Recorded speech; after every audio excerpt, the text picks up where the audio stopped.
आपका रूल एक ही होना चाहिए। रूल क्या होना चाहिए कि लिस्टिंग के पहले 15 मिनट में आईपीओ आपको तो रियल रिटर्न म्यूचुअल फंड का कितना मिलेगा जिसको लोग अपने माइंड में कैलकुलेट करके चलें। कि किसी भी कंट्री का inflation plus GDP plus volatility premium 20%। ये 3 ऐसे फंड के बारे में बता दो जो हर आम आदमी के पोर्टफोलियो में म्यूचुअल फंड को होने चाहिए। कि यदि आप नो नथिंग इन्वेस्टर हैं और किसी भी डिस्ट्रीब्यूटर एडवाइजर कि आईपीओ इन्वेस्टमेंट क्या होता है। तो रियल में इनिशियल वे में तो इस टाइम पे क्या गोल्ड में पैसा लगाना सेफ है या फिर अब जितना इसको बढ़ना था बढ़ चुका है, अभी यहाँ पर स्टेबल रहेगा। पूरे वर्ल्ड में एक फियर का माहौल आ गया कि जिस तरह से यूएस ने रशिया का डॉलर फ्रीज किया है, हमारी जो इन्वेस्टमेंट को जेंजी को किस तरीके से लेना चाहिए, क्योंकि उनके माइंड में इन्वेस्टमेंट नाम की कोई चीज़ होती नहीं है। यदि इन्होंने 1.25 लाख का मोबाइल लिया है तो किसी न किसी की इनकम है। पंकज भाई, इंडिया में म्यूचुअल फंड इन्वेस्टमेंट से ज़्यादा फैशन बन गया है। और एक कहावत है जो हम लोग बचपन से सुनते आ रहे हैं कि फैशन के इस दौर में गारंटी की इच्छा ना रखें। इस बारे में आप क्या बोलोगे? देखो, फैशन के दौर में गारंटी हाँ। गारंटी तो हमेशा होती है। गारंटी इस बात की होती है कि यदि आपके दिल में, दिमाग में ये बात है कि आप कल रहोगे, तो ये उम्मीद ही आपको गारंटी लेके आती है। इसके जैसा सिंपल प्रोडक्ट कुछ भी नहीं है। Pure vanilla product. यदि वनीला प्रोडक्ट नहीं हो, तो बाकी सारे प्रोडक्ट बेकार हैं। और मैं तो जनरली एक बात कहता हूँ कि यदि आप नो नथिंग इन्वेस्टर हैं, यानी कुछ नहीं जानते हैं, तो सीधा म्यूचुअल फंड में जानिए। आप ये उस तरह से हो गया है या हो जाएगा जैसा कि हम एफडी को समझते हैं। क्या एफडी में आप इस तरह की बात करते हैं?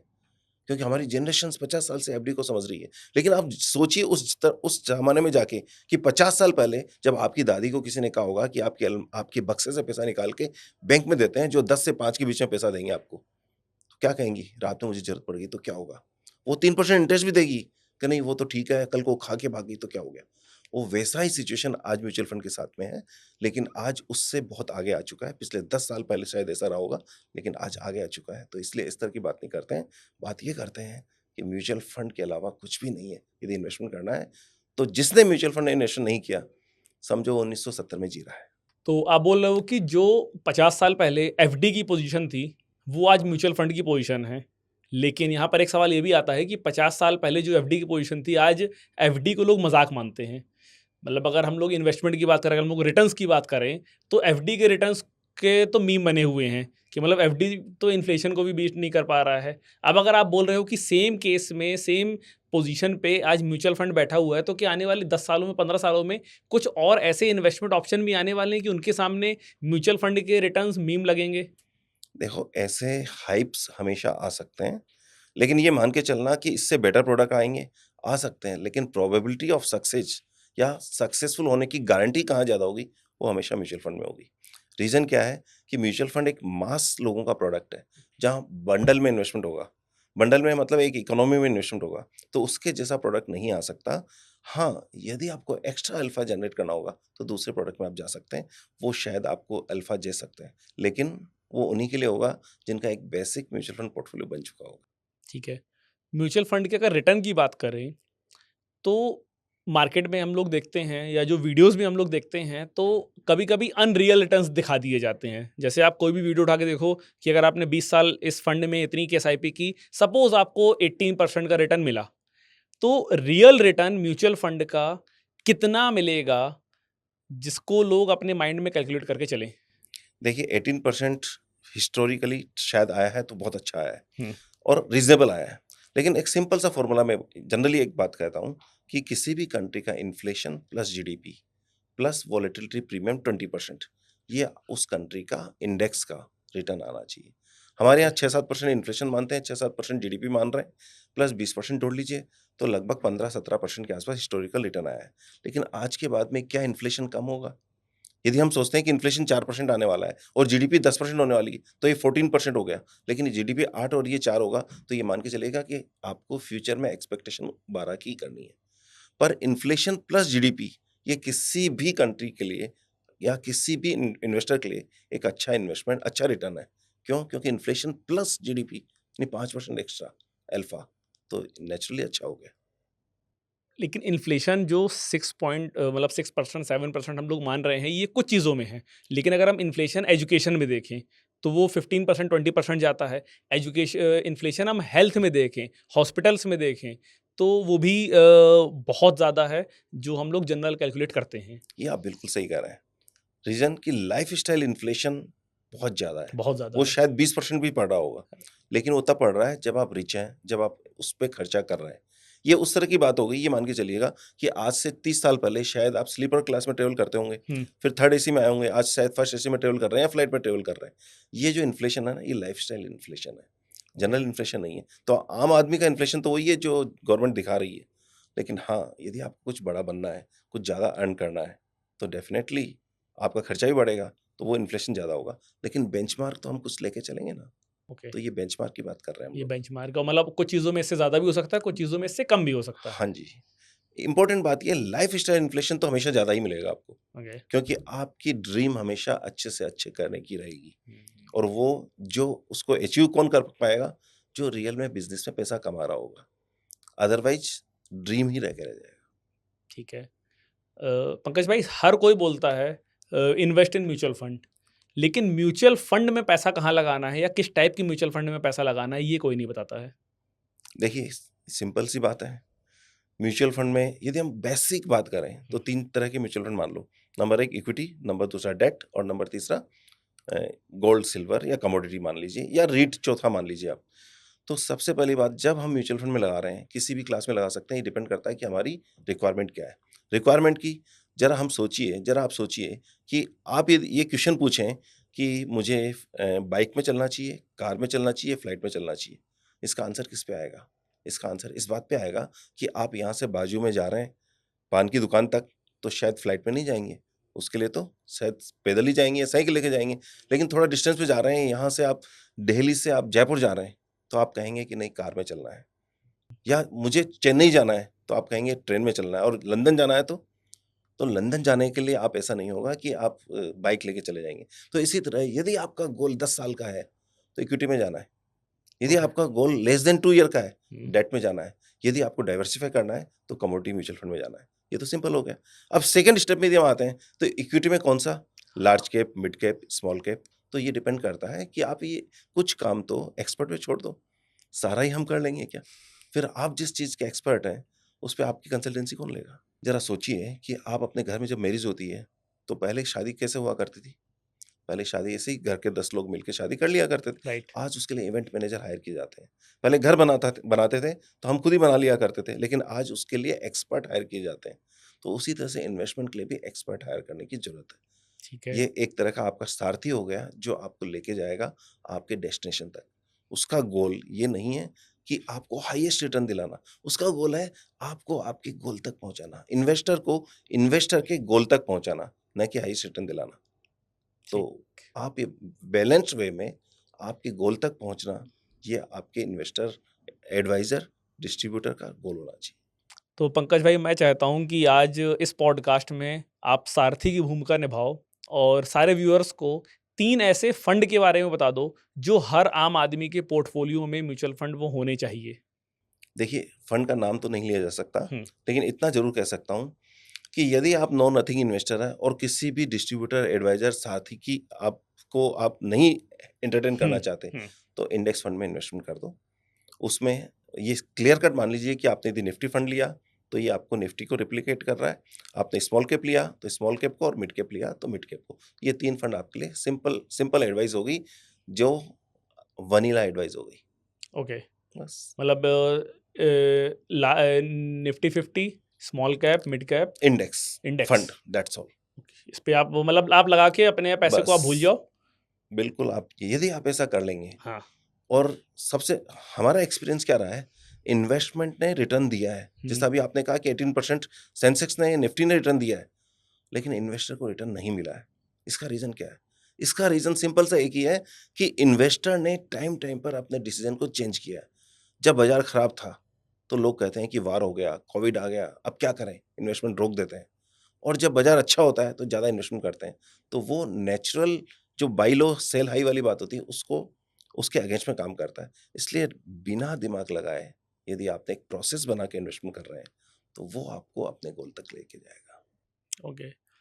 एक म्यूचुअल फंड इन्वेस्टमेंट होता है, एक इक्विटी इन्वेस्टमेंट होता है, लेकिन आज की डेट में एक नया इन्वेस्टमेंट ट्रेंडिंग हो रहा है, आईपीओ इन्वेस्टमेंट। तो इस बात को थोड़ा-सा डिकोड करिए कि आईपीओ इन्वेस्टमेंट क्या होता है? सर ये तो कोई नया इन्वेस्टमेंट नहीं है। हुँ, हम 1985 से कर रहे हैं ओके, और यदि हम देखें तो रियल में इनिशियल वे में तो इन्वेस्टर आईपीओ इन्वेस्टिंग से ही आया करता था 1985 में जब उस वो ज़माना था जब धीरूभाई के इश्यू आया करते थे और इश्यू उस समय उसमें बहुत कम प्रीमियम पे आया करते थे। तो ये मान के चलिएगा यदि कोई भी आईपीओ 100 टाइम हो रहा है और एक अलॉटमेंट आ गया तो उस ज़माने में 10,000 की लॉटरी लगती थी और एक सिंपल इन्वेस्टर के लिए, आम आदमी के लिए आईपीओ लगा के इन्वेस्टमेंट को बेचना और इसी तरह से रोटेट करना हमेशा से एक अच्छा इन्वेस्टमेंट का तरीका रहा है। आप स्पेशली गुजरात में चले जाइए, वो तो जानते ही यही हैं, समझते ही यही हैं। वो इन्वेस्टमेंट मतलब टोटल आईपीओ इन्वेस्टिंग। तो ये तो एक ऐसा इन्वेस्टमेंट है जो वर्ल्ड में कहीं भी बात नहीं किया जाता है। उस पे आपको कोई लिटरेचर नहीं मिलेगा, लेकिन हकीकत ये है कि जो पैसा कमाने वाले हैं, वो आपको अपना नॉलेज शेयर नहीं करेंगे या वो नहीं बताएँगे कि आप वो पैसा कैसे कमा रहे हैं। वो तो ये बताएँगे कि मैं तो कमा रहा हूँ, मुझे क्या ज़रूरत है मैं सबको जाके ये बताऊँ कि वो भी पैसा कमाएँ। लेकिन अभी आपने एक चीज़ बोली कि पहले के टाइम पे जब 1985 में आईपीओ आते थे, तो बहुत अंडर वैल्यू आते थे। आज के टाइम पे हम लोग आईपीओ देखते हैं, बहुत ओवर वैल्यूड आईपीओ होते हैं और रेशियो मुझे नहीं पता, लेकिन मैंने बहुत सारे आईपीओ ऐसे देखे हैं कि जो अपने हाई पे खुले हैं और फिर वहाँ से 75%, 80%, 90% तक करेक्ट हो गए हैं। बिल्कुल सही बात है। आप एक बात मान के चलिएगा कि किसी भी इन्वेस्टमेंट में इनसाइडर कौन है? मैनेजमेंट या आम आदमी? मैनेजमेंट। मैनेजमेंट। उसको पता है कि उसकी वैल्यूएशन कब हाई है। ओके। तो यदि वो जब आईपीओ लेके आ रहा है तो ये समझ के चलिएगा कि 80% 70% केसेज़ में वो एग्ज़िट रूट देख रहा है या ओके। अर्ली इन्वेस्टर जो रहा है वो एग्ज़िट रूट देख रहा है। तो इसका मतलब क्या हुआ? इसका मतलब कि उसको पता है कि उसकी वैल्यूएशन बहुत अच्छी है। ठीक है। अल्टीमेटली वो यहाँ पे इन्वेस्टर को पैसा देने के लिए नहीं है। किसको पैसा कमाने के लिए? वो खुद के पैसा कमाने के लिए। ओके। तो इसीलिए वो जनरली हमने ये देखा है कि 70 या 80% आईपीओज़ लिस्टिंग के 1 साल बाद में उससे नीचे मिलते हैं। ठीक है। लेकिन इम्पोर्टेंट ये नहीं है। हाँ। इम्पोर्टेंट ये है आईपीओ इन्वेस्टिंग के केस में कि आप लिस्टिंग के टाइम पर क्या आपको गेन मिल रहा है या नहीं मिल रहा है। यदि आप आईपीओ इन्वेस्टर हैं, हुँ। तो आपका काम होना चाहिए कि लिस्टिंग के टाइम पे आप अपने प्रॉफिट बुक करें और अपने दोबारा से आईपीओ इन्वेस्टिंग करें, नए आईपीओ को देखें। ये उसी तरह से होगा जैसे किसान क्या करता है कि वो खेती करता है, एक सीज़न की खेती निकाली उसने, फसल को बेच दिया और वो दूसरे सीज़न में लग जाता है। कभी वो सोचता है कि यार मेरे इस बार आलू की फसल फसल हो गई है, इसको रोक लेता हूँ, तेज़ी लगने वाली है इसमें। और 1 साल बाद में पता लगा, क्या हुआ आलू कि सड़ गया। नया आलू तो नहीं सड़ा पर नया नया सीज़न आ गया। दोबारा से ख आलू की बोने को फसल आ गई, उसके बीच की 2 फसल उसने छोड़ दी। आईपीओ इन्वेस्टर ऐसा नहीं सोचता है, वो एक काश्तकार की तरह सोचता है कि जिस तरह से किसान खेती करता है और बेचता है, वो भी आईपीओ लगाता है और बेचता है। इसके अलावा वो कुछ नहीं करता। अब यहाँ मैं एक बात बताना चाहूँगा हुँ। कि अब आईपीओ इन्वेस्टर ने जब बेच दिया, उसके बाद में एक्सपर्ट लोगों का काम है कि उस आईपीओ को, उस स्टॉक को राइट वैल्यूएशन पे लेके जाना। तो 1 ईयर डाउन द लाइन या 6 महीने डाउन द लाइन वो अपने वैल्यूएशन अपने आप आती है, उसकी जैसी परफॉर्मेंस आती है, वैसी वैल्यूएशन आती है। उसके बाद में दोबारा से इन्वेस्टिंग करना या नहीं करना, वो एक अलग गेम प्लान हो गया। पर आईपीओ इन्वेस्टर का काम तो पहले दिन ही फिनिश हो जाता है, जिस दिन लिस्टिंग होती है। अभी रिसेंटली 3 टू 4 इयर्स में जितने भी आईपीओ आए हैं, मैक्सिमम आईपीओ अपने लिस्टिंग प्राइस से भी डाउन खुले हैं। नहीं, लिस्टिंग प्राइस से नहीं, आईपीओ प्राइस से ह मैं ये मान के चलता हूँ कि 70% आईपीओ आईपीओ प्राइस से ऊपर खुला है। ओके। इसका रीज़न क्या होता है? जिस समय आईपीओ होता है, उस समय आईपीओ की हाइप रहती है और वो 50 टाइम हो चुका होता है। इसका मतलब क्या हुआ कि 50 लोगों में से एक को अलॉटमेंट मिला है, हुँ। 49 को नहीं मिला है। वो 49 लोग लेने आते हैं। तो इसलिए जनरली ये देखा जाता है कि यार हमें नहीं मिला, अब तो आज बाज़ार में लिस्टिंग पे ले लो। लेकिन वो लेने का टाइम नहीं है। यदि नहीं मिला तो कोई बात नहीं, आपको दूसरा आईपीओ लगाना है और इन्वेस्टमेंट करना है और अगेन वही रोटेशन को घुमाना है। तो आप बोल रहे हो कि अगर आपने आईपीओ में पैसा लगाया है, आपको आईपीओ अलॉट नहीं हुआ है, तो फिर आपको मार्केट में लिस्ट होने के बाद उस कंपनी में पैसा अर्ली 6 मंथ्स तक तो नहीं लगाना है। मैं ऐसा नहीं कह रहा हूँ, मैं हाँ। इसमें ये कहना चाह रहा हूँ, वो एक अलग गेम प्लान हो गया। ओके। आईपीओ इन्वेस्टर का काम नहीं है, इन्वेस्टर का काम है। वो ओके। एक अलग गेम प्लान होगा, उसकी स्ट्रैटेजी क्या होगी अलग से डिस्कस की जा सकती है। हुँ। लेकिन एज़ ए आईपीओ इन्वेस्टर आपको नहीं लगाना है। ओके। तो पंकज भाई, सपोज़ करो मैंने किसी कंपनी के आईपीओ में पैसा लगाया। अब मुझे आईपीओ अलॉट हो गया है, तो जिस दिन आईपीओ लिस्ट हो रहा है 10%, 15% प्रीमियम में, क्या मैं उसको तुरंत सेल कर दूँ या उसको फिर होल्ड करूँ? यहाँ देखो 2 बात हो सकती है, आईपीओ प्रीमियम पे भी लिस्ट हो सकता है, डिस्काउंट पे भी लिस्ट हो सकता है। आपका रूल एक ही होना चाहिए, रूल क्या होना चाहिए कि लिस्टिंग के पहले 15 मिनट में आईपीओ को आपको बेचना है, चाहे वो पॉजिटिव लिस्ट हो चाहे नेगेटिव लिस्ट हो। ओके, क्योंकि यदि पॉजिटिव लिस्ट हुआ तो कुछ प्रोबेबिलिटी है कि वो और भी अच्छा होगा, लेकिन यदि नेगेटिव लिस्ट हुआ वहाँ तो 100% बेचना ही बेचना है। तो ओके। कुल मिला के हम कभी राइट कभी रॉन्ग हो सकते हैं यदि हम हुँ, डिसीजन रोजाना चेंज करेंगे तो। यदि हम एक प्रोसेस बना लें कि लिस्टिंग के पहले दिन 15 मिनट में बेचना है तो आपका काम हो गया। तो यही इसे हम कहते हैं हमारा रूल ऑफ 15 कि 15 मिनट में लिस्टिंग के अंदर अंदर आपको आईपीओ बेचना है। ओके। दूसरी बात है कि एसएमई आईपीओ की बात करते हैं हम लोग। हुँ, एसएमई आईपीओ में क्या होता है कि थोड़ा सा प्राइस डिस्कवरी प्रॉपर नहीं हो पाती है। तो उससे क्या होता है, उससे ये होता है कि उसमें हो सकता है 2-3 दिन तक सर्किट में चले लोअर या अपर। तो वहाँ हम 5 दिन का टाइम देते हैं कि लिस्टिंग के 5 दिन के अंदर-अंदर आप आईपीओ को बेच दें। तो इसे हम कहते हैं रूल ऑफ 5। तो ओके। रूल ऑफ 15 नॉर्मल आईपीओज़ के लिए और rule of 5 SME IPO SMA के लिए। आईपीओज़ के तो लिए। इसको यूज़ करें। डेफ़िनेटली मैं ये कह रहा हूँ कि इन्वेस्टर्स बहुत अच्छा पैसा एक प्रोसेस के थ्रू अपने पास घर पे लेके जाएँगे। ओके। सर इन सारे इन्वेस्टमेंट से के अलावा एक इन्वेस्टमेंट और है जो इंडिया में दिल के बहुत करीब है लोगों के, वो है गोल्ड इन्वेस्टमेंट। क्योंकि गोल्ड ने पिछले 20 सालों में अनरियल रिटर्न दिए हैं। आप देखो कि 20 साल पहले 2006-7 के आसपास गोल्ड 7000 के आसपास हुआ करता था। वो 7000 का 1,70,000 तक गया, अब 1.5 लाख के बीच में ट्रेड कर रहा है। तो बहुत सालों से उसने कंटिन्यूअस रिटर्न दिए हैं। लोग बोलते थे कि अब गोल्ड यहाँ से आगे नहीं जाएगा और जैसे ही बोलते थे उसके बाद तुरंत डबल हो जाता था। फिर लोग बोला कि अब यहाँ से आगे नहीं जाएगा, फिर डबल हो गया। अब जब 1.5 लाख पे गोल्ड खड़ा हुआ है, तो इस टाइम पे क्या गोल्ड में पैसा लगाना सेफ है या फिर अब जितना इसको बढ़ना था बढ़ चुका है, अब ये यहाँ पर स्टेबल रहेगा? सर, गोल्ड में जो बड़ी तेज़ी आई है, वो आई है जब से ये मान के चलिएगा आप रसिया और यूक्रेन वार हुआ उस समय। ओके, तो रसिया का जो डॉलर था वो फ्रीज़ कर दिया यूएस ने। जहाँ पूरे वर्ल्ड में एक फ़ियर का माहौल आ गया। वो फ़ियर क्या था कि जिस तरह से यूएस ने रसिया का डॉलर फ्रीज़ किया है, हमारी भी डॉलर फ्रीज़ कर सकता है। तो पूरे वर्ल्ड के सेंट्रल बैंक ने ये देखा कि क्यों ना हम इस समय डॉलर से ज़्यादा बिलीव किस पे करें, गोल्ड पे करें। तो उन्होंने अपने अपने सेंट्रल बैंक्स ने अपने अपनी कंट्रीज़ में गोल्ड परचेज़ करना स्टार्ट किया। ये सबसे बड़ा रीज़न था गोल्ड की बड़ी डिमांड आने का। जो अभी जो तेज़ी आई 10 साल में, 15 साल में, स्पेशली 2021-22 के बाद में वो तेज़ी बड़ी तो इसके कारण आई है। तो एक तो ये टेक्निकल रीज़न था। हाँ, आगे ये रीज़न रहेगा नहीं रहेगा, तो मुझे ऐसा लगता है कि आगे ये रीज़न रहेगा, लेकिन उतना नहीं जितना एक साथ ब्लास्ट आया है उतना अभी। लेकिन आप बता रहे हो कि गोल्ड की जो परफॉर्मेंस आई है वो वॉर की वजह से आई है। अब सिल्वर में आप देखो कि सिल्वर ने एक टाइम पे बहुत हाई रिटर्न्स दिए थे। 90,000 तक वो गया था, लेकिन फिर वापस 40,000 50,000 पे आ गया और बहुत सालों तक एक घर बना के वहाँ पे बैठा रहा। अब वो 50,000 60,000 से चला सीधे सीधे 4 लाख पे आ गया। अब वो वापस गिर के फिर 2.5 लाख पे आ गया। तो जो इतना फ्लक्चुएशन है जो हम लोग देख रहे हैं, ये इसके पहले कभी नहीं देखा गया। तो क्या इस समय कोई सिचुएशन कुछ डिफरेंट चल रही है या फिर अब ये गोल्ड और सिल्वर की मार्केट इसी तरह से आगे परफॉर्म करने वाली है? जहाँ तक सिल्वर की बात है, काफ़ी अंडर परफॉर्मेंस दिखाई है इसने। और ये समझ लीजिए गोल्ड और सिल्वर रेशियो की जो 2% की हम लोग बातें करते हैं ना, हुँ, उसमें काफ़ी अंडर परफॉर्मेंस था, यही मान के चलिएगा वैल्यू ज़ोन में था। यहाँ जब वॉरेन बफेट साहब कहते हैं कि उस स्टॉक को बाय करें या उस एसेट क्लास को बाय करें जो वैल्यू ज़ोन में है, ओके। तो ये सिल्वर की पोज़ीशन ये थी। हंट ब्रदर्स किस ज़माने में केस हुआ था, उस समय $50 वाला सिल्वर दोबारा से $50 कब हुआ है? अभी 2022, 23, 24 के आसपास। सोचिए कितना पुरानी बात हो गई थी। तो ये रिटर्न एक साथ आया है और $50 के बाद में जो सिल्वर होके गया 120, इसमें विदिन नो टाइम। तो ये होता है ब्रेकआउट, जिसे हम कहते हैं टेक्निकल फॉर्मेशन ब्रेकआउट। तो 50 के ऊपर जाते हैं 120 विदिन नो टाइम। हुँ, तो वो परफॉर्मेंस आ चुकी है। आज वापस लगभग $70 के आसपास ट्रेड कर रहा है। तो ये मान के चलिएगा कि $50 से नीचे नॉर्मल केस में ये नहीं जाने वाला है। रीज़न कि बड़ी मुश्किल से तोड़ के 50 के ऊपर आया है। लेकिन तेज़ी कितनी है? शायद $120 भी शायद उतनी जल्दी नहीं जाएगा। ओके। तो कुल मिला के बात ये है कि ये अब अगले 2-5 साल रेंज बाउंड रहने वाला एसेट क्लास है। इसमें डॉलर टर्म में फ़ायदा नहीं आएगा, हुँ, लेकिन इंडियन रूपी टर्म में फ़ायदा आ सकता है यदि इंडियन रूपी की जैसी हिस्ट्री है कि प्राइस डेप्रिशिएट हो रही है, उतना फ़ायदा इंडियन करेंसी में हमें लगता रह सकता है। तो 2026 में गोल्ड और सिल्वर में पैसा लगाना चाहिए कि नहीं लगाना चाहिए? एज़ ए एसेट क्लास जो अपने पोर्टफ़ोलियो में हम डाइवर्सिफ़िकेशन के लिए लगाते हैं, 5% 10% डेफ़िनिटली लगाना चाहिए। ओके। क्योंकि ये हमारा प्रोसेस है इन्वेस्टमेंट का। लेकिन यूँ टैक्टिकल को लेके लगाना शायद इससे बेटर अपॉर्च्युनिटी है।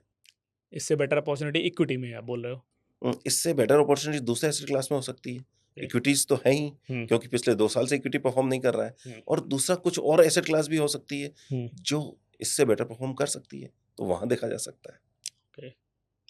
तो आप बोल रहे हो कि अदर एसेट क्लास में ज़्यादा अपॉर्चुनिटी, तो कौन से ऐसे एसेट क्लास हैं जहाँ पर गोल्ड और सिल्वर की जगह अगर मैं पैसा लगाऊँ तो ज़्यादा रिटर्न्स मेरे बनेंगे? तो यहाँ देखो दोस्त, रोहित भाई, एक बात सुन लो आप, कि वॉरेन बफेट साहब कहते हैं कि वैल्यू जोन में जब कोई एसेट क्लास आए तो उसको बाई करना चाहिए।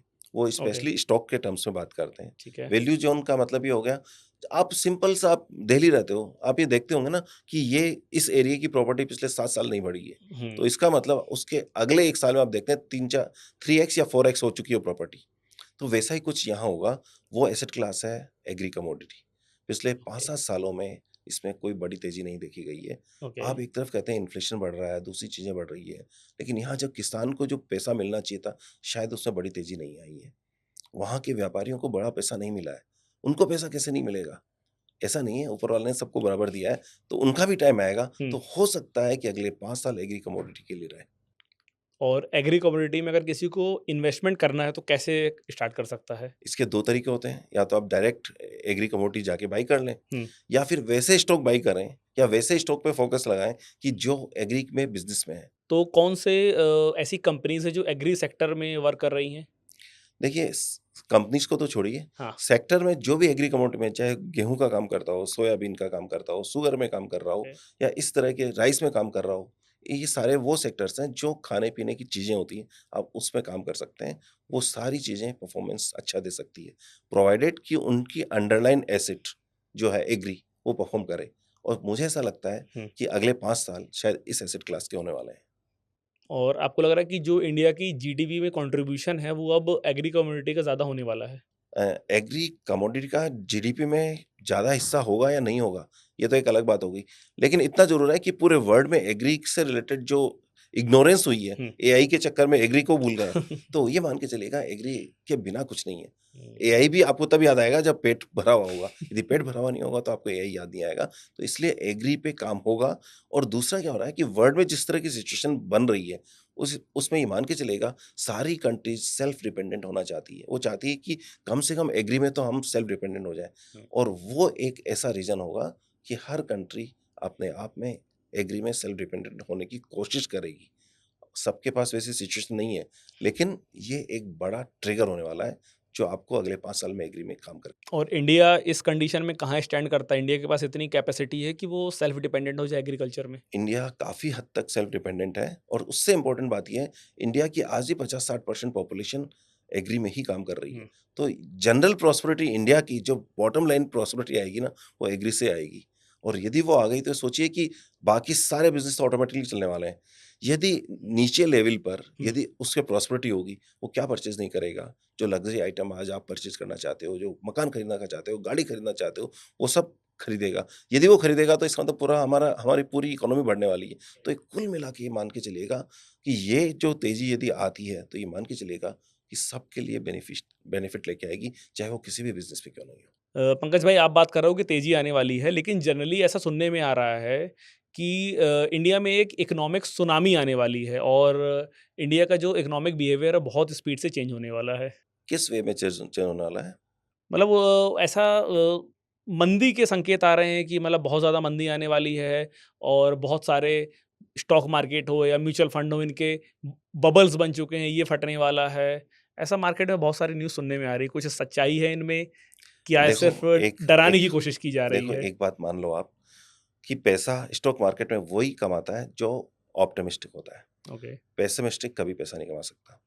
वर्ल्ड में यदि 100 आपको नेगेटिव न्यूज़ मिलेगी ना, तो उसमें से एक आध तो सही आपको कभी न कभी होते हुए आएगी। लेकिन जब भी हम बात सुनते हैं किसी पेसिमिस्टिक की बात, कि हुँ, बाज़ार में मंदी आने वाली है, हम उसको ज़्यादा जो ध्यान से सुनते हैं।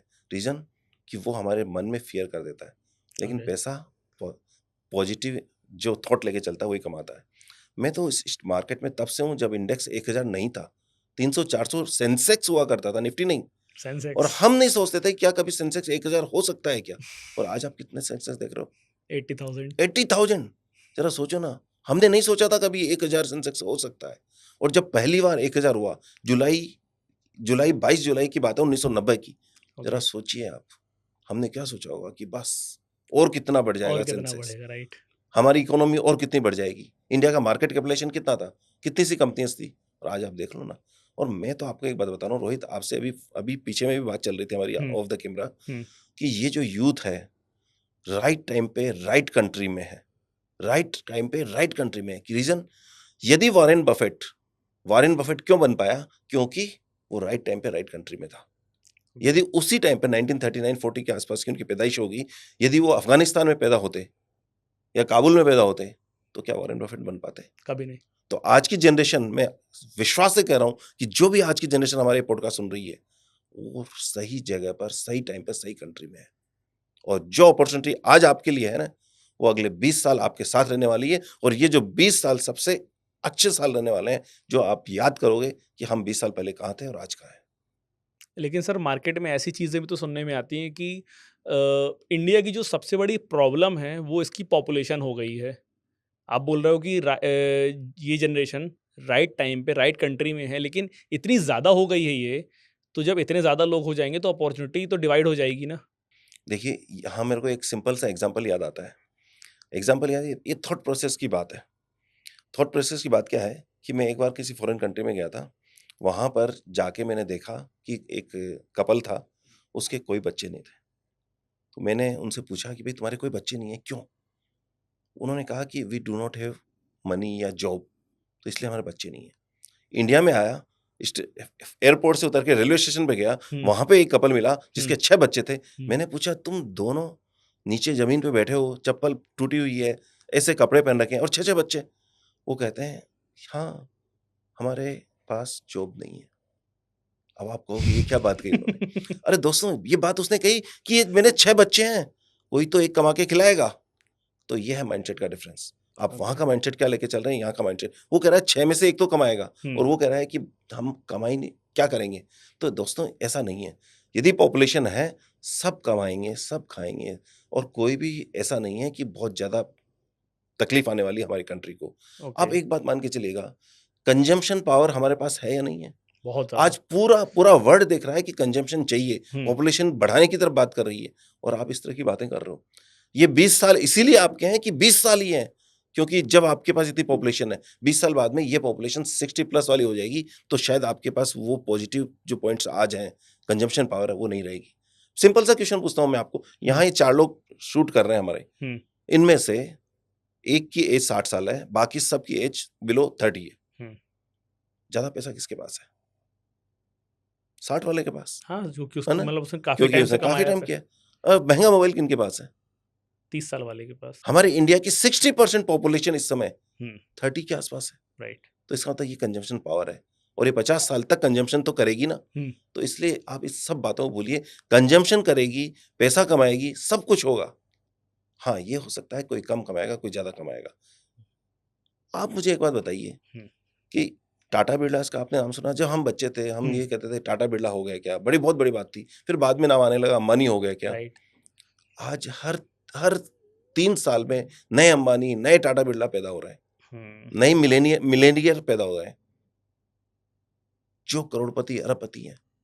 ये अपॉर्च्युनिटी पहले कभी नहीं थी। तो और उसकी उसकी वजह से सर पैसे की वैल्यू भी तो डाउन हो गई ना इस वजह से, क्योंकि पहले जो 1 लाख की वैल्यू हुआ करती थी, आज वो वैल्यू 10 करोड़ की है। ऐसा आप कह सकते हैं, हाँ। लेकिन आप ये भी तो सोचिए ना, पैसे की वैल्यू बता रहे हो आप। हुँ, आप उसको कंपेयर करें गोल्ड से। उस समय के 100 किलो गोल्ड और आज का 100 किलो गोल्ड बराबर है या नहीं है? उस समय की 1 किलो गोल्ड की परचेजिंग पावर आज के 1 किलो गोल्ड की परचेजिंग पावर के बराबर है या नहीं है? आप पैसे से ही क्यों कंपेयर कर रहे हैं? कंपेयर ही करना है, आप इन्वेस्टर हैं, इन्वेस्टर माइंडसेट से सोचिए। इन्वेस्टर माइंडसेट ये कहता है, आपको कागज़ की करेंसी में पैसा नहीं रखना है। रीज़न कि कागज़ की करेंसी में इन्फ्लेशन है। इन्फ्लेशन क्यों है? क्योंकि सरकार डेफ़िसिट में चलती है, और डेफ़िसिट में क्यों चलती है? क्योंकि उसको ग्रोथ करनी है, और उस डेफ़िसिट को पूरा करने के लिए नोट छापेगी। नोट छापेगी तो इसका मतलब ये हो गया, ज़रा एक सिंपल सी बात सुनो ना, कि आपने अलमारी में जो 100 का नोट रखा है, वो 100 का नोट 1 साल बाद में उसकी परचेज़िंग पावर कम हो जाती है। लेकिन उसी की जगह 1 किलो गोल्ड रखा हो, या 100 ग्राम गोल्ड रखा हो, चाँदी रखा हो, उसकी परचेज़िंग पावर कम नहीं होती है। तो बस इसको, ये आपको अपने इन्वेस्टमेंट स्टाइल को स्टिक करने की ज़रूरत है। इससे घबराने की ज़रूरत नहीं है कि पैसे की परचेज़िंग पावर कम होगी। पैसे की हुई है, आपका इन्वेस्टमेंट तो एसेट क्लास में है। लाइफ़ में एक रूल बना लो, इन्वेस्टमेंट कागज़ की करेंसी में नहीं रखना है। इन्वेस्टमेंट रखना है तो सिर्फ़ और सिर्फ़ एसेट क्लास में, फिर चाहे गोल्ड हो, रियल एस्टेट हो, इक्विटीज़ हो, स्टॉक मार्केट हो, या और कोई भी कमोडिटी हो, लेकिन कागज की करेंसी में पैसे नहीं रखते। बहुत अच्छी बात ये आपने बोली और शायद इस चीज़ को लोग समझ लेंगे तो बहुत उनको बेनिफिट होने वाला है। अभी सर आप बात कर रहे थे कंज़म्पशन पावर की, आप बात कर रहे थे कि 60% जो जनता है वो 30 साल की है। अब जो जेन ज़ी आ रही है ना? उसको लेके लोगों के बहुत अलग-अलग थॉट्स हैं। तो आप मेरे को बताओ कि इन्वेस्टमेंट को जेन ज़ी को किस तरीके से लेना चाहिए? क्योंकि उनके माइंड में इन्वेस्टमेंट नाम की कोई चीज़ होती नहीं है। जैसे अभी आपने बताया कि महँगा मोबाइल किसके पास होगा? 60 साल वाले के पास नहीं होगा, 30 साल वाले के पास होगा, लेकिन पैसा 60 साल वाले के पास ज़्यादा होगा। तो अगर आज की डेट में आप कंज़्यूम कर रहे हो, आप पैसा खर्च कर रहे हो, तो कल तो फिर आप गरीब होने वाले हो ना? ऐसा नहीं होता है। यदि कंजम्पशन किसी का खर्चा किसी की इनकम है, यदि इन्होंने 1.25 लाख का मोबाइल लिया है, तो किसी न किसी की इनकम है। वो पूरी चेन है जिनकी इनकम है। तो इसलिए पूरा वर्ल्ड चाह रहा है कि हमारे यहाँ खर्चा बढ़े और यूएस और जापान जैसी इकोनॉमी क्या कर रही है? खर्चा बढ़ाने के लिए इंटरेस्ट रेट 0 कर रही है कि आप उधार लेके खर्चा करो, लेकिन खर्चा करो। चाहे आज आप पे करो या आज आप खर्चा करो या 10 साल बाद में खर्चा करो, आपको कॉस्ट सेम देनी है। तो इसलिए वो प्रमोट कर रहे हैं कि आज खर्चा बढ़े और यदि हमारे यहाँ आज खर्चा बढ़ रहा है तो अच्छी बात है। खर्चा बढ़ रहा है तो बुरी बात क्या है इसमें? नहीं, खर्चा बढ़ रहा है, बुरी बात ये है कि लोगों के पास फिर पैसा नहीं बच रहा। लोग आप बात कर रहे हो कि खर्चा कर रहे हैं। बहुत सारे केसेज़ हम लोग देख रहे हैं, न्यूज़पेपर के आर्टिकल्स पढ़ रहे हैं कि 35,000, 30,000, 40,000 की सैलरी है, उनके ऊपर 30 लाख रुपए के लोन खड़े हुए हैं। ट्रिप में जा रहे हैं तो ईएमआई पे जा रहे हैं, फ़ोन खरीद रहे हैं तो ईएमआई पे खरीद रहे हैं। इवन कपड़े भी आज की डेट में ईएमआई पे मिल रहे हैं। तो जब हर चीज़ आप ईएमआई पे खरीदोगे, तो पूरी ज़िंदगी तो पैसा ही भरते रह जाओगे। इम्पोर्टेंट बात एक जब हम इकोनॉमी की कंडीशन में देखते हैं ना, हुँ, इंडिविजुअल की हिसाब से नहीं देखते हैं कि उसकी पोजीशन क्या है। ठीक है। इकोनॉमी के हिसाब से ये कहता है कि जितना खर्चा होगा उतनी इनकम होगी। और दूसरी बात जेन जी को आज हम कुछ किसी भी तरीके से बोल दें, हुँ, हम उनके स्टाइल को गलत बता रहे हैं, ठीक है? यही कहना चाह रहे हैं ना हम लोग? हाँ। 1960 की आप राज कपूर की पिक्चर देख लीजिए, आवारा हूँ, वो बुजुर्ग लोग क्या कहते हैं, आजकल के बच्चों का कुछ पता नहीं है, ऐसे ही हैं। 1960 भी यही कहा करते थे, आज भी यही कह रहे हैं और आने वाली ये जेन जी भी अपने अगले वाली जनरेशन अल्फा जनरेशन को यही बात कहेगी। तो इसलिए आप इस बात पे ज़्यादा मत घबराइए कि ये क्या सोच रही हैं। ये जो सोच रही हैं, ये अपने देश काल परिस्थिति के हिसाब से बहुत अच्छा सोच रही हैं। अच्छा। आप उन पे डाउट मत कीजिए। मतलब वो जो खर्चा कर रहे हैं अपनी हैसियत से ज़्यादा, अपनी इनकम से ज़्यादा वो अच्छा कर रहे हैं। वो अच्छा कर रहे हैं, हाँ, कितने लोग और उसमें से कितने सक्सेसफुल होंगे, कितने नहीं होंगे, वो एक अलग कहानी निकल के आ हुँ, जाएगी। हुँ, लेकिन यदि वो खर्चा कर रहे हैं, इकोनॉमिक पॉइंट से अच्छा है। आप ओके, इंडिविजुअल पॉइंट से बात कर रहे हैं, तो वो उसकी पर्सनल पर्सनल हिसाब-किताब अलग देखना पड़ेगा।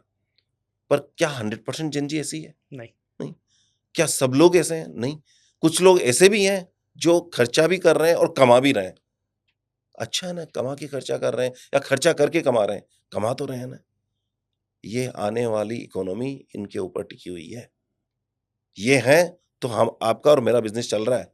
आज हम यदि 50 साल का मैं हो गया हूँ और आप शायद 30-35 साल के हों, तो रोहित बाबू, आपका धंधा इसलिए चल रहा है कि जेन ज़ी काम खर्चा कर रही हैं और ये 20 साल ही करेंगी खर्चा, उसके बाद में इनकी नई जनरेशन कम हो जाएँगी, कम लोग होंगे, कम बच्चे होंगे, तो फिर खर्चा कौन करेगा?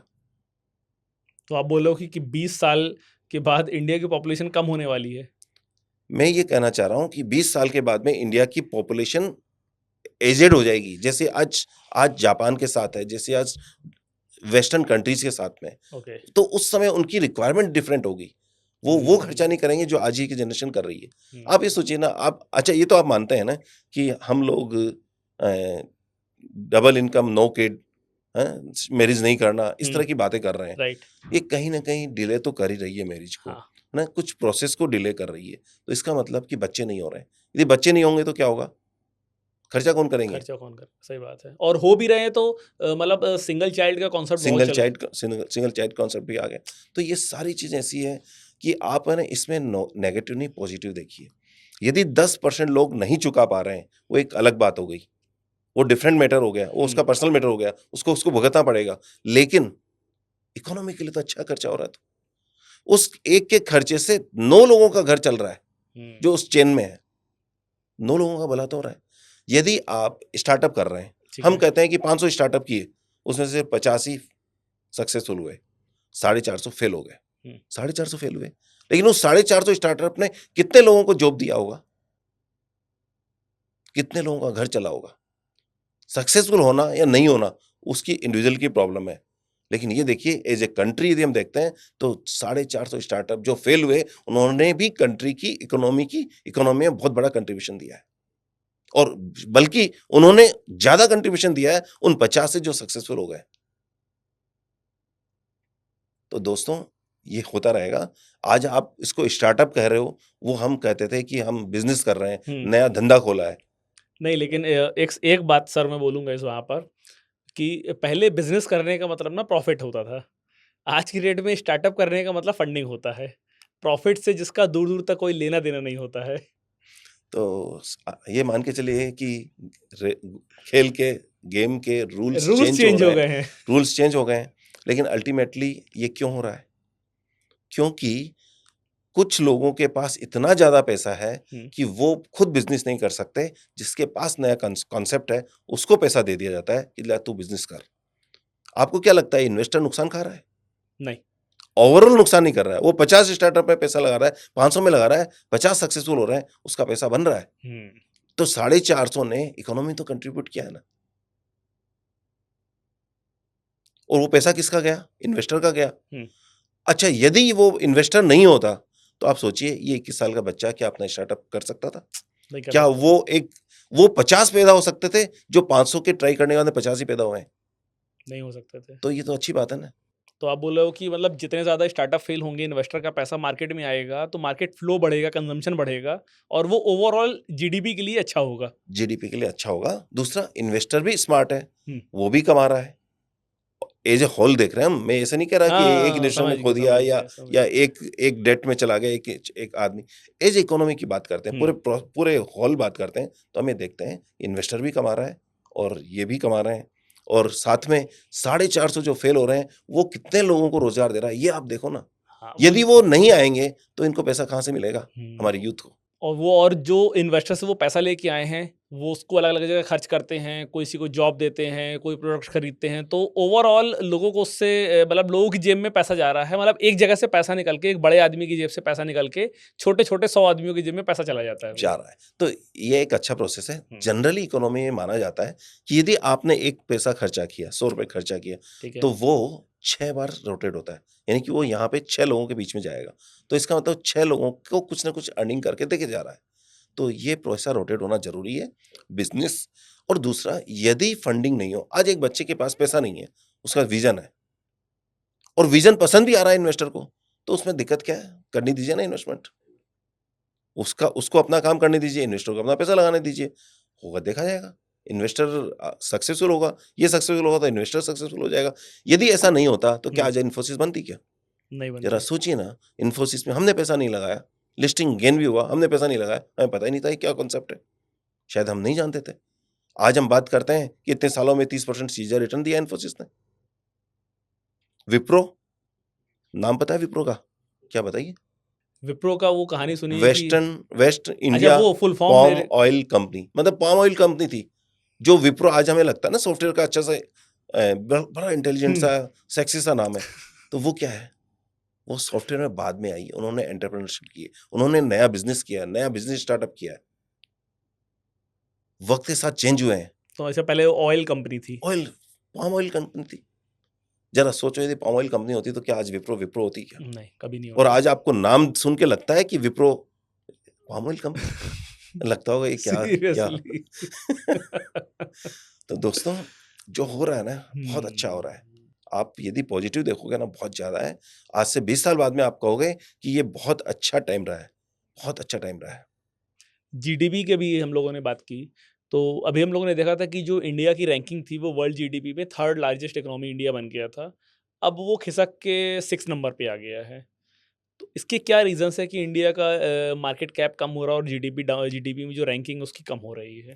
देखो, पिछले 2 साल में क्या हुआ है कि इंडिया के स्टॉक मार्केट ने परफ़ॉर्म नहीं किया है। ठीक है। जबकि वर्ल्ड के कई कंट्रीज़ ने, जनरली सभी कंट्रीज़ ने परफ़ॉर्मेंस दी है। हुँ। पिछले 1 डेढ़ साल से क्या हो रहा है कि इंडिया का रूपी कमज़ोर हो रहा है। हुँ। दूसरी किसके कंपैरिज़न में? डॉलर के कंपैरिज़न में। लेकिन दूसरी तरफ डॉलर भी कमज़ोर हो रहा है बाकी कंट्रीज़ की करेंसी के अगेंस्ट में। हुँ। तो इसका मतलब डॉलर कमज़ोर हो रहा है, रूपी भी कमज़ोर हो रहा है, तो मतलब रूपी ज़्यादा कमज़ोर हो रहा है। इसके कारण एफआईज़ यहाँ आने से कतरा रहे हैं, ओके। है ना? एफआईज़ क्यों क्यों नहीं आ रहे? उन्होंने 25,000 पे माल खरीदा, आज हम 25,000 या 24,000 पे खड़े हैं तो एटपार होना चाहिए ना, लेकिन उनकी करेंसी में 20% का उनको नुकसान लग चुका है डेप्रिसिएशन की करेंसी वजह से। डेप्रिशिएशन के कारण, ओके। तो वो नहीं आना चाह रहे। तो ये एक सबसे बड़ा रीजन है कि हमारा स्टॉक मार्केट नहीं बढ़ रहा। तो यहाँ यहाँ मुझे ऐसा लगता है कि बहुत जल्दी सरकार का एक्शन आएगा, जो वो चाहेंगे कि बाहर का, हम ऐसा नहीं कह सकते कि हमारे पास म्यूचुअल फंड में एसआईपी फ्लो बहुत बड़ा हो गया है और अब हमें पैसे की जरूरत नहीं है। पैसे की जरूरत है, हमें भी जरूरत है, पैसे की जरूरत होती है। और यदि ये पैसा नहीं आएगा तो फिर हमारी इकोनॉमी कैसे परफॉर्म करेगी और स्टॉक मार्केट कैसे परफॉर्म करेगा। और उससे बड़ा क्वेश्चन ये है, स्टॉक मार्केट इकोनॉमी को छोड़िए, रुपये को हम कितना डिप्रिशिएट होने देंगे। मुझे नहीं लगता कि रुपये को 100 रुपये हो सकता है डॉलर के उसमें। लेकिन अभी मैंने एक पॉडकास्ट में सुना था कि रुपी 150 रुपीज़ जाने वाला है $1 के कंपैरिजन में। देखो, जिस जिस दिन आज जब 60 रुपये था तो आपने कभी सोचा कि 100 रुपये होने वाला है? नहीं, कभी सुना? नहीं। जब 4 लाख रुपए था तो चांदी, तो आपने क्या सुनते थे? 7 लाख जाने वाली 7 है। लाख जाने वाली है। और जब 30,000 था तो कितने सुनते थे? जब इस तरह की बातें आने लग जाए ना, तो ये समझ लीजिए कि ये लास्ट टाइम आ गया है, अब घबराने की कोई जरूरत नहीं। अब वो भाव है जो कभी आएंगे नहीं, जिसको दिखा के आज माल बिक रहा है। तो इसलिए 150 की बात आ गई ना, अच्छी बात है, ये होगा नहीं। पंकज भाई, आप बोल रहे हो कि एफआईआईस जब मतलब 2 साल से इंडिया से पैसा निकाल रहे हैं और क्योंकि उनका जो करेंसी है वो डेप्रिशिएट हो रही है, तो आने वाले टाइम पे अभी गवर्नमेंट कुछ इस बारे में सोच रही है कि एफआईआईस को कैसे वापस लेके आया जाए, जिससे इंडियन स्टॉक मार्केट और जीडीपी का जो कैपेक्स है वो बढ़ाया जाए? अभी 1 या 2 वीक पहले हाँ। एफआईज पर जो डेट में पैसा रहते थे, गवर्नमेंट सिक्योरिटीज में पैसा डालते थे एफआईज, उस पे टैक्सेशन ने बहुत सारी रिलैक्सेशन दी है। नहीं कि okay. Long term capital gain tax वहाँ से रिमूव कर दिया है और कई तरह के टैक्सेशन में वहाँ रिडक्शन किया गया है या खत्म कर दिए गए।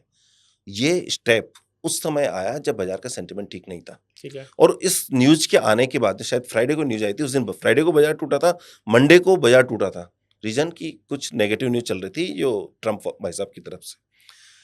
लेकिन यदि ये न्यूज किसी अच्छे मार्केट में आई होती तो शायद ये 1000 पॉइंट तेजी का न्यूज थी। आने वाले टाइम पर एफआईज चलो स्टॉक मार्केट में नहीं आएगी, इस न्यूज के कारण, इस एक्शन के कारण कितना बड़ा पैसा आने वाला है आप सोच नहीं सकते।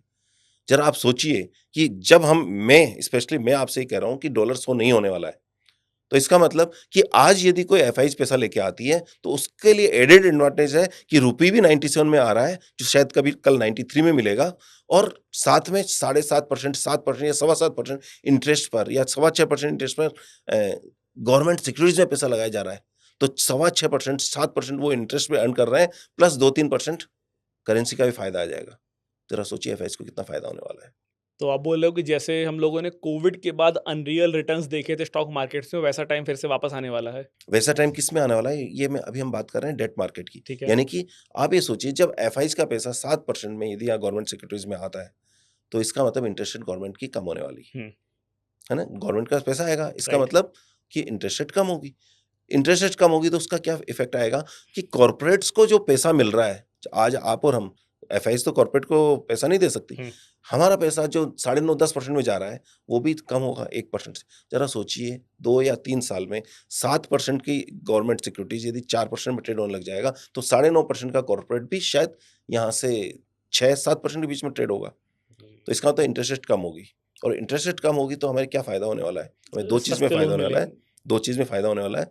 नंबर 1 कि आपका इन्वेस्टमेंट, आप कहोगे मुझे एफडी में नहीं लगाना है। क्यों नहीं लगाना है? इंटरेस्ट रेट कुछ नहीं मिल रहा है, तो आप कोई ना कोई एसेट क्लास परचेज करोगे, फिर चाहे gold, silver, equity, real estate, कुछ भी हो सकता है। इसका मतलब इकोनॉमी में यदि इक्विटी में आता है तो इसका मतलब इकोनॉमी में बहुत बड़ा फायदा होने वाला है। दूसरा क्या होगा कि आप देखोगे कि मुझे मकान लेना है, 7% में लोन में मकान मिल रहा है, ले लो मकान ले लो। मुझे बाइक लेनी है, कल क्यों लेते हैं? वो कंजम्पशन वाली बात जो अभी आप कर रहे थे, वो सब होगा। तो ये कुल मिला के इंटरेस्ट रेट कम होना तो अच्छा ही है ना। पूरा वर्ल्ड जब इंटरेस्ट रेट कम करने में था, हम उस समय 24% इंटरेस्ट पे रहा करते थे। आज से 20 साल पहले की बात बता रहा हूँ। आज हम 7% पे, 6% पे आ गए ना, ये 4% ओवर द लॉन्ग रन आने वाली है। एक बात डैम श्योर है कि इंटरेस्ट रेट तो कम होने वाली है इंडिया की। ओके। और यदि ये कम होने वाली है तो इसका मतलब आपको इन्वेस्टमेंट कहाँ करना है, और आपको इन्वेस्टमेंट भी इक्विटी में करना पड़ेगा, और दूसरी बात आपको कंजम्पशन के लिए आराम से पैसा मिलेगा। अगेन इतना बूस्ट होने वाला है बहुत दोस्त, कि आप कहोगे कि हम सोच नहीं सकते अगले 2 साल में आपको, इन 2 साल में इसका इम्पैक्ट जब आपको नजर आएगा ना, डेट वाले एक काम का, गवर्नमेंट ने इतना जबरदस्त काम करके दिया है कि आप ये सोच नहीं सकते कि पूरे बाजार में कितनी तेजी आने वाली है इसमें। तो यानी कि 2 साल इंडिया के मार्केट के लिए, जीडीपी के लिए गोल्डन एरा होने वाला है। बहुत अच्छा टाइम रहने वाला है इक्विटी मार्केट के लिए, कमोडिटीज के लिए, स्टॉक मार्केट के लिए और सभी के लिए। ओवरऑल सब जनरल प्रॉस्पेरिटी रहने वाली है, चाहे वो आपके और मेरे घर की बात क्यों ना हो। जीडीपी की जब बात आती है, हम लोग बोलते हैं कि हमारी जीडीपी इतनी हो चुकी है और हमारे माननीय प्रधानमंत्री जी का मानना है कि 2047 तक 5 ट्रिलियन लेके जाने का उनका सपना है। तो जब ओवरऑल किसी कंट्री की जीडीपी बढ़ती है, तो उसका फ़ायदा क्या आम आदमी की जेब में भी जाता है या फिर केवल जो टॉप के 5% लोग हैं, वो इस बात का फ़ायदा उठा ले जाते हैं? ये बहुत अच्छा क्वेश्चन है। लकीली ऐसी बात हमारे साथ नहीं है। रीज़न क्या है कि अभी आपने एलन मस्क का आपने देखा हुँ। कि वर्ल्ड के रिचेस्ट पर्सन, इतने trillionaire, richest, first first trillionaire trillionaire और इतने रिचेस्ट कि कई कंट्रीज़ की की इकोनॉमी से ज़्यादा। इकोनॉमी से ज़्यादा है। राइट, पर हमारे यहाँ ऐसी कोई बात है नहीं। ओके। ठीक है, कुछ केसेस में पैसा है बड़े लोगों के पास, लेकिन इसका मतलब ये नहीं है कि सारे केसेस में पैसा है। मैं आपसे पूछता हूँ, एक जनरल वे में देखिए, आज से 10 साल पहले आपके आस-पास रहने वालों की लाइफ़स्टाइल क्या थी और आज क्या है? ज़रा आपके घर में काम करने बाई आती है, आपका सर्वेंट होगा, आपका ड्राइवर होगा, उनकी लाइफ़स्टाइल क्या थी और आज उनकी लाइफ़स्टाइल क्या है? मेरे यहाँ स्टाफ़ है, 50 लोगों का स्टाफ़ है, उसमें से आज 5 लोग कार पे आते हैं। शायद 10 साल पहले एक भी कार पे नहीं आता था और कुछ साइकिल पे आते थे, आज एक भी साइकिल पे नहीं आता है। इसको मैं क्या मानूँगा? जनरल प्रॉस्पेरिटी हुई है, इसको हम यही कहेंगे ना? और ये मैं नहीं, आप भी एक्सपीरियंस कर रहे हैं और जो हमारे व्यूअर्स हैं, सब एक्सपीरियंस कर रहे हैं। ये तो लाइफ़स्टाइल एक्सपेंस बढ़ गया ना? लाइफ़स्टाइल एक्सपेंस बढ़ गया। लाइफ़स्टाइल एक्सपेंस क्यों बढ़ा? क्योंकि इनकम भी बढ़ी होगी कहीं न कहीं। हुँ। अब आप कहोगे वो 2-4% की बात, जेन ज़ी की बात। दोस्तों, जेन ज़ी तो हमारी सबसे बड़ी एसेट है, जेन ज़ी। आपको इनको बहुत सँभाल के रखना है और इनकी बात को, मतलब जो हम इनसे सीख सकते हैं ना, वो शायद हम इनको सिखा नहीं सकते। ऐसी क्या चीज़ है जो वो हमको सिखा सकते हैं, हम उनको नहीं सिखा सकते हैं? देखो, हम उनको सिखा सकते हैं, हाँ। लेकिन उनसे हम सीखना नहीं चाहते। लेकिन जो वो कर रहे हैं ना, वो बहुत सही कर रहे हैं। शायद आज हम जज ही नहीं कर पा रहे हैं कि वो क्या सही कर रहे हैं। ये बात मैंने एक पॉडकास्ट में सुनी थी कि जेन ज़ी से अच्छे पेरेंट्स कभी नहीं होंगे।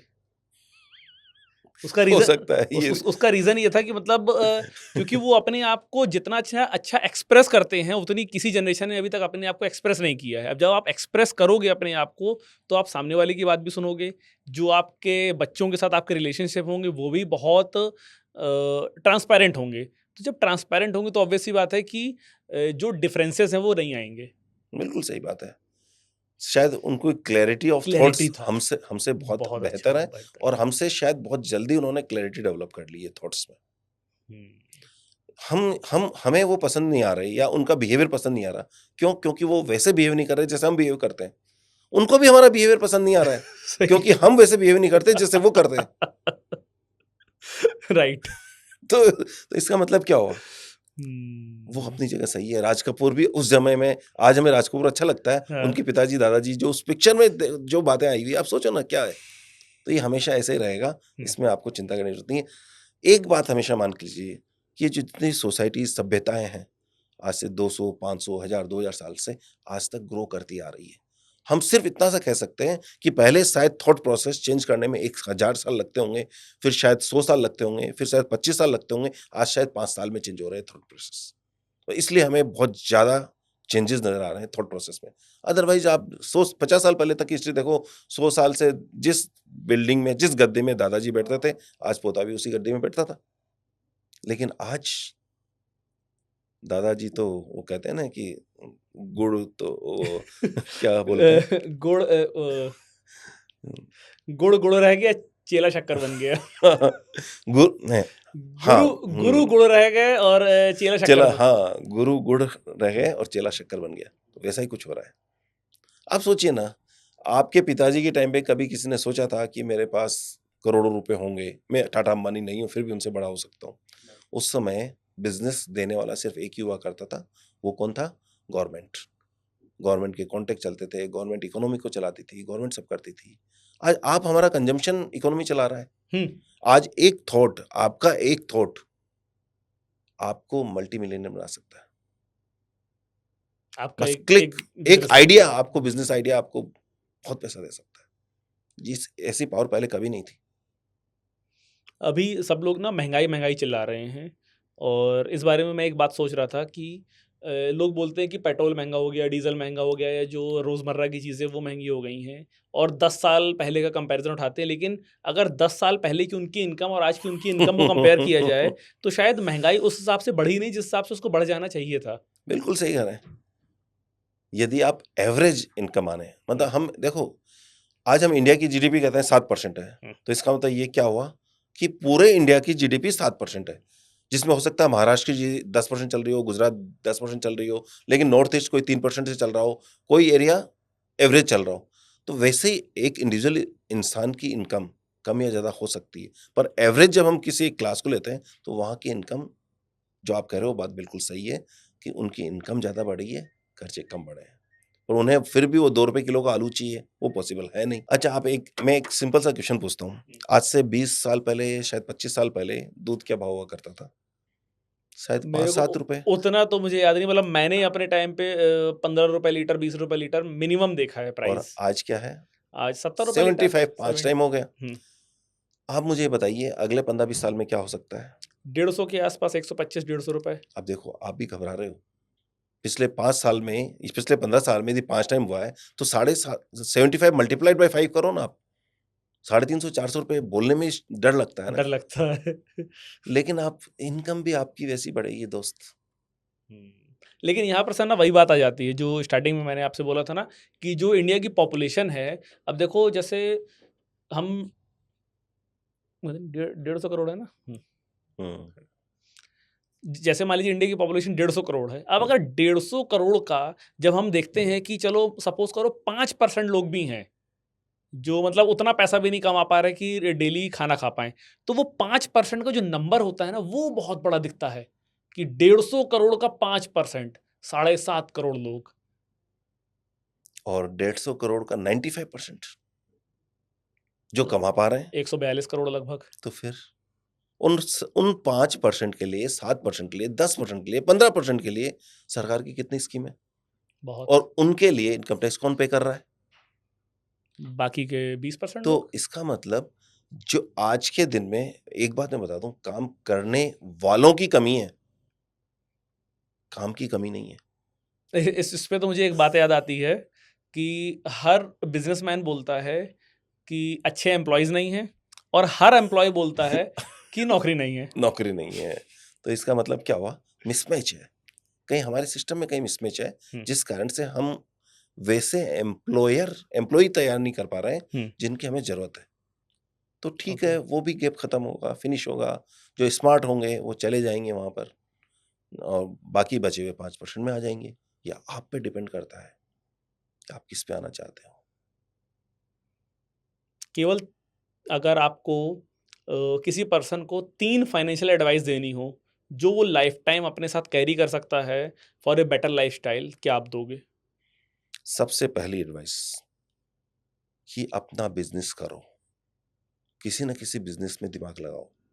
फिर चाहे आप एक छोले-भटूरे की शॉप खोल लो, एक भेलपूरी की शॉप खोल लो, नीचे जाके ज़रा आप सोचिए ना, ₹100 का आप माल लाकर शाम को डबल कर सकते हो अपना पैसा। हुँ, रोज़ाना ₹100 कमा सकते हो, नीचे एक भेलपूरी की दुकान खोलने की ज़रूरत है। इसका मतलब कि अपॉर्च्युनिटीज़ हैं, बस आपको ये व्हाइट कॉलर जॉब और टी-शर्ट और टाई ये छोड़नी पड़ेगी, और पैसा आप अर्न कर सकते हो। और जिन लोगों ने छोड़ा है, अच्छे एजुकेटेड लोगों ने ये छोड़ के ये प्रूव करके दिया है कि कितनी अपॉर्चुनिटीज है इस छोटे-छोटे काम में भी। तो पहली चीज़ तो अपना बिज़नेस करने की सोचो। अल्टीमेटली यदि आप बिज़नेस करोगे, तो वो आपको, न सिर्फ़ आपको स्ट्रगल हो सकता है, तकलीफ़ हो सकती है, स्ट्रेस हो सकता है, लेकिन स्ट्रेस किसको नहीं है? 1-2 महीने के बच्चे को भी है कि वो आगे नहीं चल पा रहा है, जबकि वो चलने की कोशिश कर रहा है। उसको भूख लग रही है, उसको मम्मी खाना नहीं खिला रही है। टेंशन, स्ट्रेस उसको भी है, टेंशन आपको भी है। डिपेंड सिर्फ ये करता है कि आप कितनी टॉलरेट कर पाते हो और कितना आगे रखने की जज़्बा रखते हो। सेकंड एडवाइस ये रहेगी कि जब आप अपना बिज़नेस कर लो, तो बचे हुए पैसे को इन्वेस्टमेंट करना सीखो। फाइनेंशियल एडवाइस पूछा आपने, है ना? हुँ, इन्वेस्टमेंट करना सीखो। आपको ज़्यादा से ज़्यादा इन्वेस्टमेंट करना है, और ज़्यादा से ज़्यादा पैसा खर्चा भी करना है, ठीक है? ठीक। और तीसरी बात, जो मैंने खर्चे की बात की, वो तीसरी बात बताऊँ, अपने ड्रीम लाइफ़टाइम के साथ-साथ आप अचीव करने लग जाओ। आपके मन में जो भी ड्रीम है, जो सपना है, जो देखना चाहते हो, जो करना चाहते हो, जो घूमना चाहते हो, फिरना चाहते हो, मौज-मस्ती करना चाहते हो, साथ के साथ करके चलो। अब आप कहोगे कैसे पॉसिबल है? हुँ, सर ये सब पॉसिबल है। मेरे को मेरे हमारे स्कूल में कभी हमारे कॉलेज में कभी किसी ने एग्ज़ाम्पल दिया था कि उन्होंने जब उनसे ये पूछा गया कि लाइफ़ में इतना सब स्ट्रेस होने के बाद भी हम किस तरह से अपने आप को खुश रख सकते हैं? तो उन्होंने एग्ज़ाम्पल लिया, बड़े पेबल लिए, बड़े पत्थर लिए, इसमें डाले, कहे कि क्या ये फुल है? कि हुँ, यस फुल है। फिर उसके छोटे-छोटे पत्थर लिए, वो इसमें और डाल दिए। कहा क्या ये फुल है? हुँ, कहा यस ये फुल है, सब ये रिप्लाई आया। उसके बाद में रेती होती है, रेती इसमें डाली, वो भी इसमें चली गई। हुँ, कहा क्या ये फुल है? हुँ। अब कुछ गुंजाइश है? कहा नहीं। उसमें थोड़ी-सी बियर लेके आए, उसमें बियर डाल दी। तो साहब लाइफ में कितना भी स्ट्रेस क्यों ना हो, इतना लेने की थोड़ी गुंजाइश तो थोड़ी अभी भी थोड़ी-सी है। बियर लेने की गुंजाइश तो गुंजाइश हमेशा बनी अभी भी है। रहती इसका है। मतलब खुशी की गुंजाइश अभी भी वहाँ है। ये हमारे किसी ज़माने में हमारे कॉलेज में हमारे एक फैकल्टी ने हमें सिखाया था। तो इसीलिए लाइफ भी साथ में जीते चलो, क्योंकि अभी रिसेंटली मुझे कुछ हेल्थ इश्यूज़ के कारण मुझे हॉस्पिटलाइज़ होना पड़ा। हुँ, तो हम अनंत के साथ यही बात कर रहे थे कि देखो जो काम जिस समय करने की इच्छा हो, हुँ, कर लो। सही है। उसके लिए ये मत सोचो कि अगले साल मैं स्विट्ज़रलैंड जाऊँगा या अगले साल मैं न्यूज़ीलैंड जाऊँगा। पर इसका मतलब ये भी नहीं है कि आप अपना ओरिजिनल काम छोड़ दो। पैसा पैसा कमाना जितना इम्पोर्टेंट है, खर्चा भी उतना ही करना इम्पोर्टेंट है। प्रैक्टिकल अप्रोच अपने को प्रैक्टिकल लेके अप्रोच चलनी होनी है। चाहिए। Thank you so much sir for this amazing podcast. और एक नया पर्सपेक्टिव मुझे समझ में आया जो कंजम्पशन को लेके आपने बताया। ये मेरे लिए बहुत नया टॉपिक था और बहुत सारे लोगों के साथ मैं पॉडकास्ट करता हूँ, चीज़ें सुनता हूँ। लेकिन जो कंजम्पशन पावर जिसको अभी तक हम लोग अपना माइनस पॉइंट मान रहे थे, उसका आपने जो पॉजिटिव बताया ना, दैट वाज़ अमेजिंग। मतलब सुन के मज़ा आ गया और वाक़ई अगर मैं उस पॉइंट ऑफ व्यू से सोचूँ, तो सही बात है, जितने स्टार्टअप फेल होंगे, बाहर का पैसा इंडिया में आएगा, इंडिया के लोगों के अंदर ही कंज़्यूम होगा। राइट, बिल्कुल सही बात है। तो बहुत ज़रूरी है कि स्टार्टअप फेल हों और फेल होने से पहले भाई बाहर से इन्वेस्टर से पैसा ले आओ, उसके पास एक्स्ट्रा रखा हुआ है, तो कोई मतलब नहीं है, वो चला जाएगा। तो हम तो विश यही करते हैं कि सब पास हों, हुँ, लेकिन यदि उस स्ट्रगल में यदि आपने 4 स्टार्टअप किए, 3 फेल हो गए, तो चौथा तो आप भी पास करके आओगे, ऐसा तो है राइट। नहीं। यदि कुछ नहीं करोगे, तो चौथे के 4 बार फेल होने के बाद में आप जॉब करोगे। अगेन किसी न किसी स्टार्टअप का पार्ट बनोगे। अब हुँ, यदि आपके पास और कुछ नहीं है, सारा एक्सपीरियंस तो है, वो आपसे कोई नहीं ले सकता। राइट। आपकी नॉलेज आपसे कोई छीन सकता है? नहीं छीन सकता। आपका पैसा छीन सकता है, आपकी हिम्मत कोई नहीं छीन सकता, जैसा धीरूभाई अंबानी कहते थे। Thank you so much sir, मज़ा आ गया। रोहित, मज़ा मुझे भी बहुत आया है कि हम क्या सोच के बैठे थे और क्या और बात करने क्या बैठ गए निकला है? और आपने क्या बात की है। और रियली आपने सबसे बड़ा अच्छा काम तो ये किया कि मुझे कुछ नहीं बताया कि आपने कि क्या पूछने वाले हो। हम वैसे बैठ गए जैसे आपस में बात कर रहे हैं। मुझे नहीं पता कि कैमरा रिकॉर्ड भी कर रहा है या नहीं कर रहा है, लेकिन इतना ज़रूर है कि मज़ा खूब आया। Thank you sir, thank you so much. और रियली थैंक यू कि आपने टाइम दिया। और सबसे बड़ी बात है कि मिसअंडरस्टैंडिंग के बीच में भी आपने जो मेरा रिस्पेक्ट रखा, वो वास्तव में काबिल-ए-तारीफ़ है। Thank you very much. Thank you.